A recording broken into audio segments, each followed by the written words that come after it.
Monsieur le Premier ministre, merci de nous recevoir ici à Luxembourg. Alors comme on dit chez vous, Moyen, bonjour, je ne sais pas ce que vous préférez. Vous êtes Premier ministre depuis 2013, ici au Grand-Duché. Vous avez fait des études de droit à Nancy, à l'université de Nancy.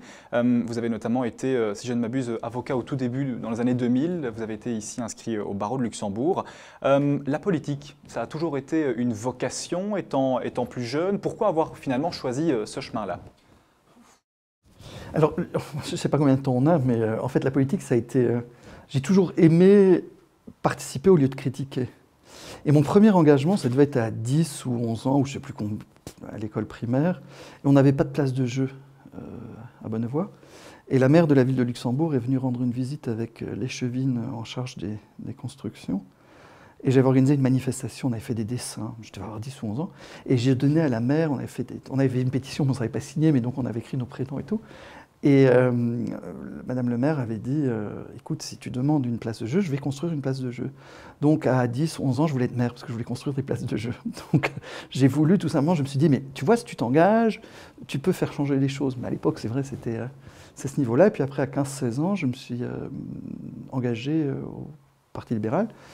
Alors que j'avais c'est pas mes vrais grands-parents, mais c'est les gens chez qui mon père a grandi, qui étaient plutôt conservateurs, plutôt cathos. Et qui me disait toujours, si tu veux faire carrière, il faut aller au Parti catholique. Et en fait, moi, c'était le but tout simplement de pouvoir m'engager, de me retrouver dans un parti dans lequel je me sentais bien et je n'ai pas fait d'erreur parce que j'y suis toujours, donc tout va bien. Et donc ça a été l'engagement. Et puis après, j'étais délégué de classe, puis j'avais créé un syndicat à la fac, etc., etc. J'ai toujours aimé participer et au lieu de râler, parce que d'essayer de faire mieux. Alors justement, pourquoi avoir choisi ce parti libéral? Qu'est-ce qui, dans le libéralisme, dans cette pensée à l'époque et encore aujourd'hui, vous plaît?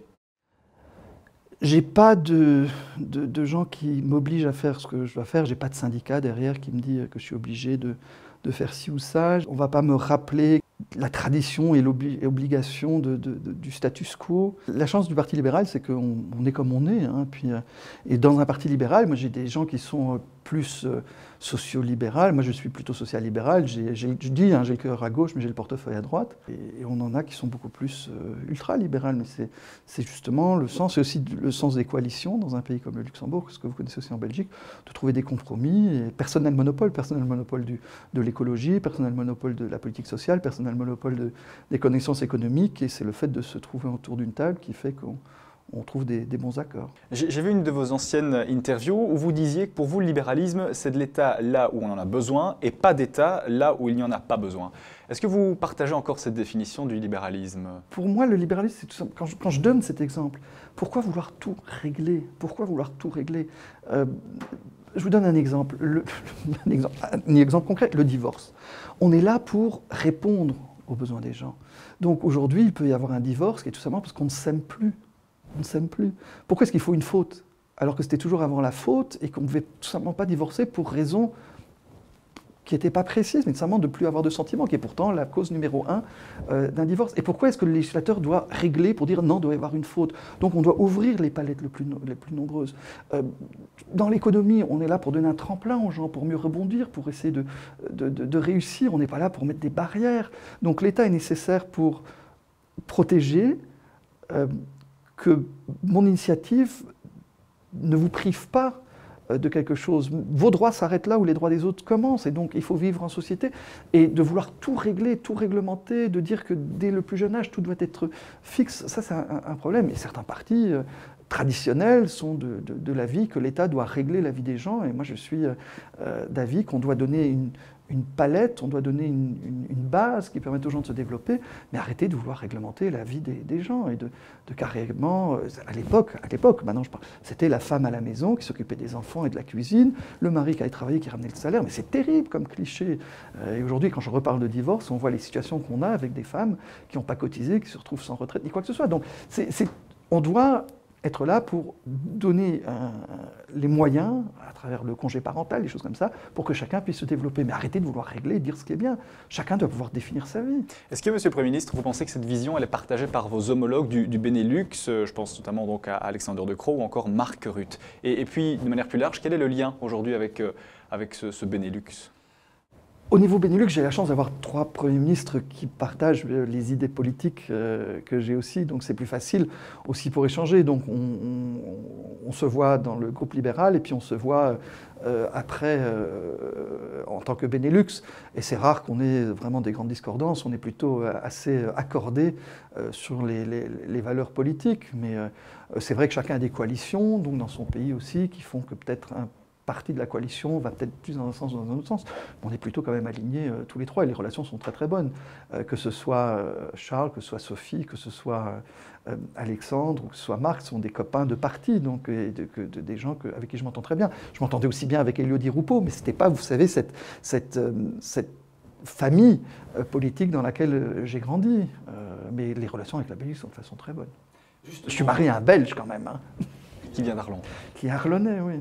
Monsieur le Premier ministre, quel est votre message aujourd'hui pour les libéraux belges et les libéraux européens, et plus particulièrement pour cet anniversaire, ces 175 bougies?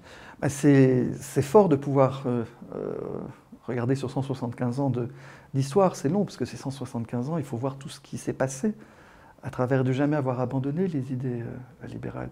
Ce n'est pas toujours été les idées les plus populaires, mais de vouloir défendre l'être tel qu'il est, pas tel qu'il devrait paraître.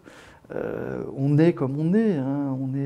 Moi-même, si je regarde mes grands-parents, j'ai un grand-père juif, une grand-mère orthodoxe, j'ai un grand-père et une grand-mère athée et catho, luxembourgeois, polonais, français et russe. Je suis homosexuel, donc il ne faut jamais oublier qu'à travers notre histoire, sur notre propre continent, j'aurais été condamné à mort parce que j'étais libéral, parce que j'étais gay, parce que j'étais du sang juif. Et donc, c'est ça ce qui est important, c'est ces valeurs libérales qui aujourd'hui sont quand même piétinées encore des pieds. Aujourd'hui, alors qu'on dit qu'on a appris des erreurs du passé qui se reproduisent, donc de toujours vouloir se battre contre les préjugés et pouvoir donner à chacun la chance. Moi, je ne fais pas partie de ces libéraux qui disent « marche ou crève », mais je suis celui qui dira « marche et puis on va t'aider, on va faire un bout du chemin ensemble pour que tu trouves ton rythme et puis que tu arrives à avancer ». Mais je ne fais pas non plus partie de ceux qui disent on va toujours t'assister pour que tu n'aies plus envie de marcher tout seul. Donc vous voyez, et c'est ce juste équilibre qui pour moi est très important au niveau de la Belgique, au niveau de l'Europe et au niveau mondial, tout simplement de rappeler ces valeurs où on a l'impression qu'elles sont acquises et pourtant on voit que même ce qui est acquis est très fragile.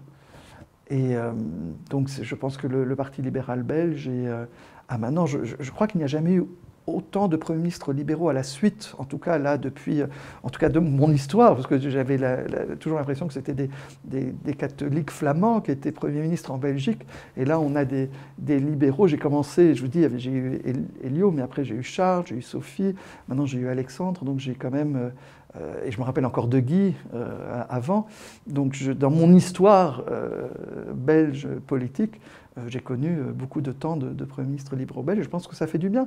Il faut toujours avoir des compromis, c'est ça ce qui est important, et je pense qu'en Belgique, vous marchez aussi avec les coalitions, ce qui permet de trouver une politique où le plus grand nombre de gens aussi arrivent à s'y retrouver. Merci, Monsieur le Premier ministre. Merci à vous et bon anniversaire.